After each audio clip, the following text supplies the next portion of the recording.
Na hulle aankoms hier in Suid-Afrika sowat 21 jaar gelede, het die Gupta broers by 'n vlooimark skoene verkoop om die pot aan die kook te hou.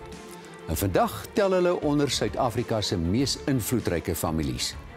Dis danksy die media se krappery, soos in die joernalis Pieter Louis Meiburg se boek The Republic of Gupta, dat ons 'n helderder prentjie kry van die allemintige Gupta sakeryk. Siniese waarnemers sal natuurlik daarop wys dat hulle belange aansienlik gegroei het sedert hulle president Jacob Zuma bevriend het. Maar niks kon ons voorberei op die skandaal wat nou bekend is as die Guptaleaks nie. Welkom by kykNET Verslag, waar ons vanaand begin deur hierdie e-posskandaal deeglik in oënskou te neem. Kom ons val weg met 'n verslag van Jacques Broodryk. Die Gupta-familie het vir hulle self 'n uitgebreide sakeryk opgebou. Mense koppel natuurlik dadelik hulle naam aan die kanaal INN7 en die koerantweergawe The New Age. Maar die duisende e-posse wat onlangs aan die media uitgelek is, wys presies hoe ver hierdie familie se tentakels strek. Daar blyk geen einde te wees nie aan hulle belange en invloed, wat ook mynbou en eiendom insluit. 'n Vinnige blik op die Guptas se beleggings skets 'n indrukwekkende prentjie. So verskaf die familie steenkool aan Eskom deur die Optimum myn. En hulle besit ook 'n Iran-myn wat handig te pas sal kom, sou die regering voortgaan met sy planne vir kernkrag. Dan is daar hulle mediahuise, wat groot geld maak, danksy die advertensies van staatsdepartemente. En hulle poets graag die beeld van diegene in die regering, veral Zuma, wat hulle goedgesind is. Dan spog die groep ook op sy webblad dat hy betrokke is in die toerismesektor. kykNET Verslag wou weet hoe hulle so 'n sakeryk kon opbou. Die ekonoom Dr. Roelof Botha sê dit is alles moontlik gemaak deur 'n regering wat sy huis nie in orde is nie. As mens net byvoorbeeld die verlies van Petro SA, van die SAL en van die onbehoorlike uitgawes in die ANC munisipaliteite bymekaar tel, in die laaste jaar is dit genoeg geld om 700.000 huise te bou vir arme mense. Botha sê dit is 'n feit. Die Guptas het hulle strategie meesterlik beplan. Op grond van al die getuienis wat in die laaste jaar ter berde gekom het, is my persoonlike opinie dat, en dit is redelik duidelik, dat hierdie is soos 'n militêre strategie. En dit kom uiteindelik neer op interne sabotasie indien die regeringsamptenare en politici in Suid-Afrika, indien hulle saamspeel, dan kom dit op interne sabotasie neer, sonder enige twyfel. Al het die Guptas die openbare sentiment probeer beïnvloed deur selfs oorseese beeldpoetsers aan te stel, glo Botha die gety het finaal teen hulle gedraai. Ek hou daarvan om te glo dat om jou eie media organe te hê, soos byvoorbeeld hierdie koerantjie van hulle en selfs hierdie TV-stasie van hulle wat absoluut absurd is. Ek meen dit is lagwekkend. Uiteindelik teen hulle gaan tel. Want Suid-Afrikaners is mos nie, ons is mos nie onnosel nie. 'n Mens kan dwars deur hierdie hierdie dekmantel kan ons sien. En uiteindelik gaan daar die teenstand is besig om in so 'n mate op te bou. Dat ek oortuig daarvan is dat hierdie propagandamasjiene gaan binnekort in die slag bly. Ek hoop so in elk geval. Philip de Wet van die Mail and Guardian is een van die ondersoekende joernaliste wat hierdie saak fyn dophou en hy is hier by my in die ateljee. Philip, hoe sien jy die Guptas se langtermynplanne? Wat sou hulle uiteindelike doelwit wees? Weer aan vir jare het ons nie geglo dat die Guptas self glo dat hulle 'n langtermyn doelwit het wat teen Suid-Afrika se belange is nie. Met ander woorde, dit het vir ons gelyk as wat moontlik was dat hulle besigheidsmense was wat besigheid gedoen het op 'n manier wat dalk nie altyd heeltemal skoon is nie, maar dit gebeur baie in besigheid. Wat ons nou vir die eerste keer sien met hierdie e-mails is dat dit lyk asof daar 'n plan was van die begin af. Dat staatskaping nie iets is wat gebeur het nie. Dit was nie iets wat net, jy weet, die kans was daar en hulle het dit aangegryp nie, maar dat dit 'n beplande ding was en dat propaganda deel daarvan was, dat omkoopry deel daarvan was, dat president Jacob Zuma deel daarvan was, maar dat daar 'n oorgrootse plan is en dis wat regtig so skokkend is van wat ons nou begin leer.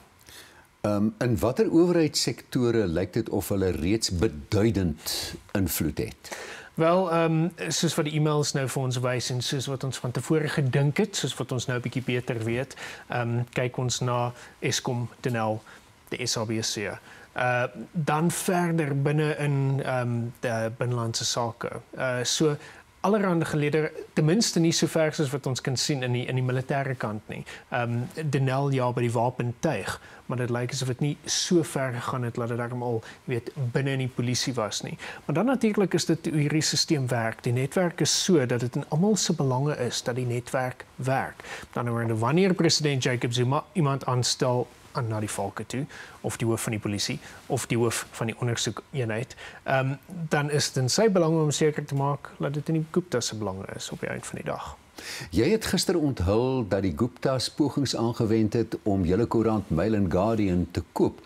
Julle moet dus kennelik 'n ergerlike doring in hulle vlees wees. Wel, wat ons op hierdie stadium het, is een e-mail van Nazim Hawa, wat op daai stadium die hoof gestaan het van Oakbay, wat gesê het, moet asseblief nie die Mail and Guardian koop nie. Mail and Guardian is heeltemal te duur. Maar kom ons kyk wat sou gebeur as ons die Mail and Guardian koop, as ons die koerant so verander dat die regeringsadvertensies wat weggeraak het nou weer begin terugkom. So dis die tipe gedagtes wat daar was, en dit was in die begin van 2016. Ons weet dat lank voordat die Guptas gewerk het aan 'n propaganda veldtog as deel van hierdie oorgrootse plan van hulle, ja. Dit moet 'n ontsettende taak wees om deur hierdie sowat 200.000 e-posse te sif vir inligting wat die prentjie van staatskaping voltooi. Het julle al baie wyser geword oor die Guptas se invloed? Ons weet meer as wat ons van tevore geweet het, dit is verseker. Baie dinge wat ons gedink het ons geweet het, is nou verseker. Met ander woorde, die verhoudings met sekere individue, die invloed op organisasies soos Eskom, soos Denel, die manier wat hierdie mense dink en wat hulle saamgewerk het met mekaar, die rol wat Duduzane Zuma gespeel het in die hele boei. Wat ons nog steeds nie verstaan nie, is dinge soos die interaksie met Rusland. En ons hoop dat die e-mails vir ons gaan verduidelik waar Rosatom in die prentjie inkom. Was Rusland in die prentjie toe die Gupta familie begin kyk het na die Iran bedryf, of het dit na die tyd gekom? En natuurlik wat ons nog steeds nie sien nie, is die hand van president Jacob Zuma. Ons sien sy naam baie, ons sien baie mense wat praat van hom, mense wat praat van wat hulle moet doen om hom te beskerm. Ons nie hy self betrokke by dit nie, en dis natuurlik 'n bitter belangrike mispunt daai nog. Ja. Hoe betroubaar is die inligting werklik wat uit die e-posse kom? Ons weet nie verseker nie. Ons weet dat van die e-posse definitief waar is. Ek kan vir jou sê dat die e-posse wat ek aan die Gupta familie gestuur het, wat ek nou sien in die Guptaleaks, is definitief die e-posse wat ek gestuur het. Ek het baie kollegas wat soortgelyke e-posse het. So ons het 'n klein hoeveelheid wat ons kan sê definitief eg en waar is. Ons het nog 'n klein hoeveelheid wat ons al kon kyk, kon gesels met ander mense, kon seker maak dat gebeur het soos wat dit in die e-posse was. So ons is redelik seker daar. Maar daar's 'n verskil tussen om 'n joernalis te wees en redelik seker te wees en om 'n hof te wees wat baie seker moet wees. Baie seker moet wees dat daar geen verskille in enige van daai e-mails was nie. Ek dink nie ons sal ooit op daai punt kom nie. Dr. Blyden Zimandi het enkele dae gelede gesê dit is nie ver gesog om te praat van 'n stille staatsgreep nie. Lyk dit of die e-posse genoegsame plofbare inligting bevat?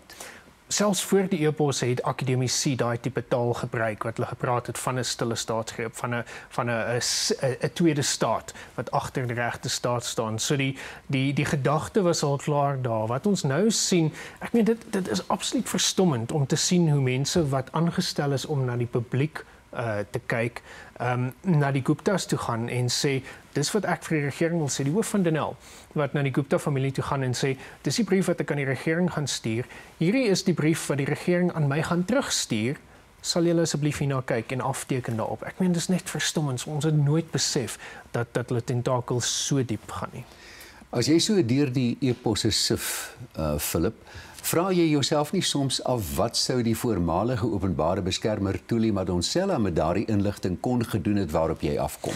Dit sou nogal interessant gewees het as sy dit gehad het op die stadium wat sy selfoonrekords van Brian Molefe van Eskom gebruik het om die stukke bymekaar te probeer sit. Ek meen, ons weet nou aansienlik meer as wat ons geweet het voor die State of Capture verslag uitgekom het. Daar is baie individue wat ons nooit besef het betrokke was by hierdie situasies nie. En baie belangrik, ons sien nou ook meer van die meganismes wat gebruik is. Die meganismes van beheer en die meganismes meganismes van geld was. Ek dink Julie Madonsela kan nogal daarmee gewerk het, ja. Ja, ons hou hierdie verwikkelinge nou fyn dop en dit sal nou seker in die volgende weke ontvou. Philip, baie dankie vir jou deelname aan die gesprek vanaand.